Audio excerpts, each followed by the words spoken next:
Supreme court के द्वारा एक मैट्रिमोनियल डिस्प्यूट की सुनवाई करते हुए कहा गया है कि कोर्ट में आकर यानी कि अदालत में आकर यहाँ राजाओं महाराजाओं की तरह व्यवहार ना करें, क्योंकि भारत में पिछले 75 साल से लोकतंत्र है। और सुप्रीम कोर्ट के द्वारा यह टिप्पणी उस पक्ष पर की गई जो अपने आप को ग्वालियर के एक शाही घराने से बता रहा था कि मेरा उस शाही घराने से नाता है। एक मामले की सुनवाई जस्टिस सूर्यकांत और जस्टिस एन कोटेश्वर के द्वारा की जा रही थी। मामले में दोनों पक्ष अपने अपने आरोप लगा रहे थे, लेकिन बात निर्णय पर नहीं आ रही थी। तो सुप्रीम कोर्ट के द्वारा उनके वकीलों से कहा कि दोनों पक्षों की जो मंशा है या दोनों पक्षों को समझाने की कोशिश करें और इनमें आपसी समझौता कराएं, जिससे कि इनका जो है डिसीजन हम दे सकें। और यह भी कहा कि दोनों पक्षों की जो मंशा है वो हमें बताएं।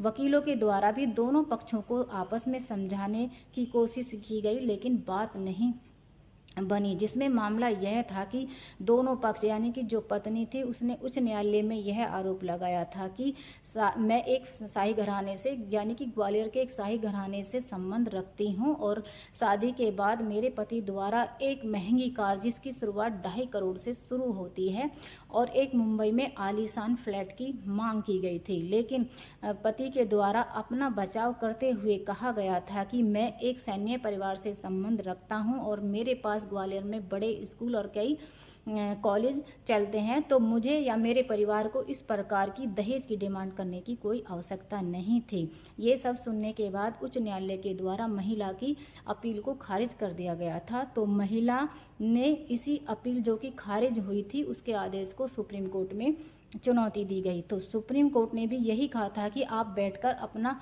समझौता करने के बाद हमसे कोई निर्णय कर सकते हैं, लेकिन महिला के द्वारा या दोनों पक्षों के द्वारा उनकी बात नहीं सुनी गई। तो सुप्रीम कोर्ट ने नाराजगी जताते हुए कहा गया कि जो विवाद का मुख्य कारण है वह सिर्फ और सिर्फ अहंकार है। कार और प्रॉपर्टी तो बाद की बात है, लेकिन जो विवाद का मुख्य कारण है वह है अहंकार। और सुप्रीम कोर्ट ने नाराजगी जताते हुए कहा कि या तो आप 3 दिन के अंदर अपना समझौता कर ले, वरना सुप्रीम कोर्ट इसमें 3 दिन के अंदर कोई सख्त आदेश दे सकता है। तो इसी प्रकार की लीगल जानकारी के लिए हमसे जुड़े रहें। धन्यवाद।